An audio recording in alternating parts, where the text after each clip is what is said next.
Hi అండి, అందరికీ నమస్తే. Welcome to Devi mom's kitchen. So friends, ఈరోజు ఒక మంచి వీడియోతో మీ ముందుకు వచ్చానండి. మేము ఎక్కడికి వెళ్తున్నామా అనుకుంటున్నారా? విజయవాడలోని దనకొండ అమ్మవారి దగ్గరికి వెళ్తున్నామండి. మీలో ఎంతమంది ఈ దనకొండ అమ్మవారి గుడికి వెళ్ళారో నాకు కామెంట్లో చెప్పండి. దాదాపు 200 సంవత్సరాల క్రితం నుంచి ఇక్కడి అమ్మవారికి పూజలు జరుగుతున్నాయని స్థానికులు అనుకుంటూ ఉంటారు. కొలిచిన వారికి కొంగు బంగారమై విరజల్లుతున్న అమ్మవారి ఆలయానికి 1992లో దాదాపు 7 అడుగుల అమ్మవారి రూపంలో విగ్రహాన్ని ఇదే ప్రాంతంలో ప్రతిష్ఠించి ప్రత్యేక పూజలు ప్రారంభించారు.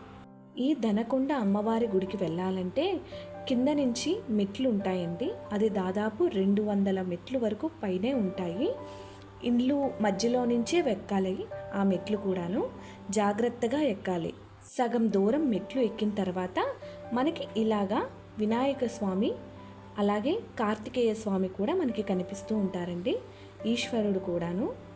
ఇప్పుడు దనకొండ అమ్మవారి గుడి చరిత్ర ఏంటో ఇప్పుడు మనం తెలుసుకుందాం. ఆ రోజుల్లో ఒక గొల్లవాడు మేకలు గొర్రెలు తీసుకొని ఆ కొండపైనున్న ప్రాంతానికి వెళ్ళేవాడు. అయితే ఒకరోజు ఆ కొండ ప్రాంతంలో ఎక్కడి నుంచో గజ్జెల శబ్దం వినిపిస్తూ ఉన్నాయి.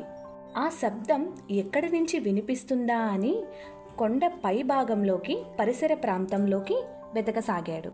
అప్పుడు ఒక సాధారణ స్త్రీ రూపంలో ఆమె గొల్లవాడికి కనిపించింది. ఆ అమ్మవారు గొల్లవాడిని పిలిచి, నీకు 3 బస్తాల బంగారం ఇస్తున్నాను, ఇవి పట్టుకొని వెళ్ళిపో, ఎటువంటి పరిస్థితుల్లోనూ వెనక్కి తిరిగి చూడకుండా వెళ్ళమని ఆజ్ఞాపించింది. అలాగేనని బంగారం తీసుకున్న గొల్లవాడు వెళుతూ 3వ వంపు దగ్గరికి వచ్చి తొంగి చూడగా వెంటనే అక్కడ అమ్మవారు మాయమైపోయిందని అంటుంటారు. ఆనాటి నుండి ఈ కొండను దనకొండ అనే పేరుతో పిలుస్తూ ఉంటారు. అంటే ఇక్కడ కొండలోనే వెలిసిన అమ్మవారు రూపం శ్రీచక్ర రూపంలో ఉంటుంది. ఈ అమ్మవారిని దర్శించుకోవాలి అంటే కొండపైకి అడుగులో అడుగు వేసుకుంటూ ఎక్కాల్సిందేనండి. ఇప్పుడు ఇదంతా గుడి ఎంట్రన్స్ అండి. పక్కన అమ్మవారిది కలశంతో సహా ఉంటుంది. అక్కడ వినాయకుడికి దండం పెట్టుకొని కొండపైకి ఎక్కాలండి. ప్రతి మలుపులోని ఒక్కొక్క అమ్మవారిని ప్రతిష్ఠించారు. ఇలా ఒక్కొక్క అమ్మవారికి దండం పెట్టుకొని మనం ముందుకు వెళ్తూ ఉండాలండి. నాకైతే చాలా ఆయాసం వచ్చింది. ఆ పక్కన రాడ్స్ పెట్టున్నాయి కదండి, ఆ రాడ్స్ పట్టుకొని ఎక్కుతూ ఉండాలి. చాలా జాగ్రత్తగా ఎక్కాలండి.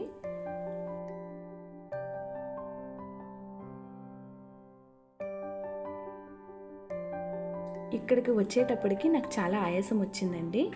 ఇంకా ఎన్ని ఉన్నాయో చూడండి, ఇంకా ఎన్ని మెలుపులు ఉన్నాయో. ఆ పైన ఉన్నారండి అమ్మవారు. కాకపోతే మనం కూర్చోవడానికి ప్లేస్ అయితే పక్కన పెట్టారండి. మేము వెళ్ళింది చాలా ఎండలో వెళ్ళామని మాకు చాలా నీరసం వచ్చిందండి మాకు అసలు. కానీ ఒక ఫ్యామిలీ ట్రిప్గా వెళ్తే మాత్రం చాలా బాగుంటుంది.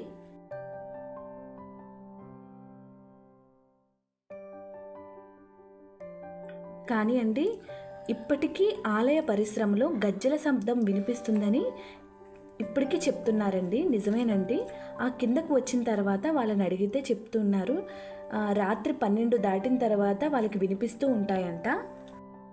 అందుకే వాళ్ళు ఇలవేల్పుగా అమ్మవారిని పూజిస్తూ ఉంటారండి.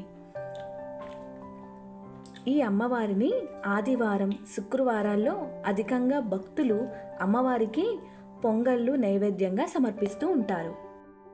కొండ పైనున్న పంతులు గారు ఉదయం 7 గంటల నుంచి మనకి ఉంటారండి, మధ్యాహ్నం 12 గంటల వరకు.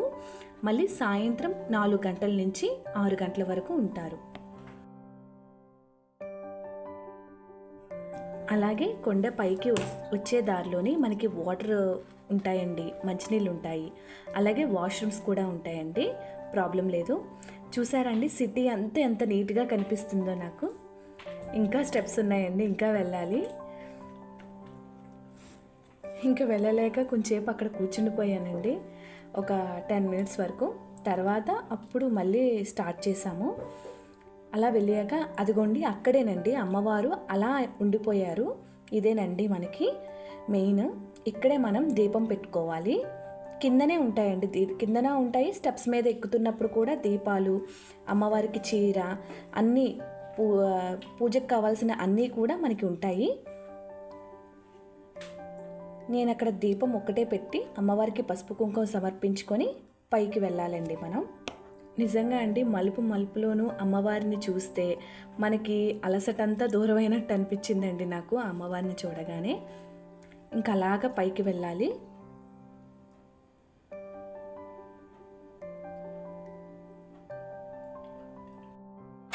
అమ్మయ్య, కొండపైకి అయితే వచ్చేసామండి. ఇక్కడికి రాగానే ఫస్ట్ మనకి ఆంజనేయ స్వామి దర్శనం ఇస్తారండి. దాని తర్వాత ఆంజనేయ స్వామిని దర్శించుకున్నాక అలా ముందుకు వెళ్తే నాగేంద్ర స్వామి కూడా మనకి కనిపిస్తూ ఉంటారు. తర్వాత ఆ కొండపైన ఈశ్వరుడు, పార్వతీదేవి, అలాగే కుమారస్వామి, వినాయకుడు కూడా దర్శించుకొని మనం ఇలాగే రావాలండి. కాకపోతే మనకి గుడి బయట మాత్రమే తీయగలిగాను వీడియో. లోపలికి అనేది ఫోన్ అనేది ఎంట్రన్స్ లేదు, అసలు తీయకూడదని చెప్పారండి పంతులు గారు. అలాగే గజస్తంభం దగ్గర మనం దీపం పెట్టుకొని దండం పెట్టుకోవాలండి.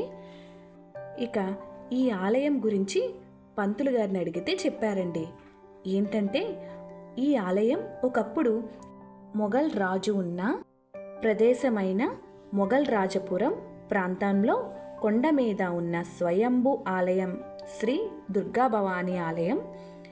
ఈ ఆలయం గత చరిత్రలోకి వెళితే ఇంద్రకీలాద్రి కొండపైనున్న కనకదుర్గమ్మ అమ్మవారు వెళ్ళటానికి ముందే ఇక్కడ అమ్మవారు ఉన్నట్లు కొన్ని కథలు ఉన్నాయి. దుర్గా అమ్మవారు దక్షిణాది నుండి కదిలి ఉత్తర దిక్కుకు వచ్చి విజయవాడలోని మొఘల్ రాజపురం కొండపైన వెలిసింది. ఇదిగోండి, ఇక్కడ మనకి స్టోరీ అంతా ఆ బోర్డు మీద ఉంటుంది. ఈ ఆలయంలో శుక్రవారం, ఆదివారం అన్న సంతర్పణ జరుగుతుందండి. అలాగే అమ్మవారి గుడి పైకి వెళితే అక్కడ ఈశ్వరుడు మనకి రాయి రూపంలో దర్శనమిస్తాడండి. చూసారా అండి, ఆ ఎంట్రన్స్ చిన్నదిగా ఉంటుంది, అందులో నుంచి మనం లోపలికి వెళ్ళాలి. అమ్మ ఇది కావాలి అని అమ్మవారిని అడిగితే ఖచ్చితంగా నెరవేరుస్తుందండి ఈ అమ్మవారు. సో ఫ్రెండ్స్, ఈ దనకొండ అమ్మవారి రహస్యం ఏంటో తెలుసుకున్నారు కదా. మరి ఈ వీడియో నచ్చితే ఒక లైక్ చేయండి, షేర్ చేయండి, అలాగే నా ఛానల్ని సబ్స్క్రైబ్ చేసుకోండి.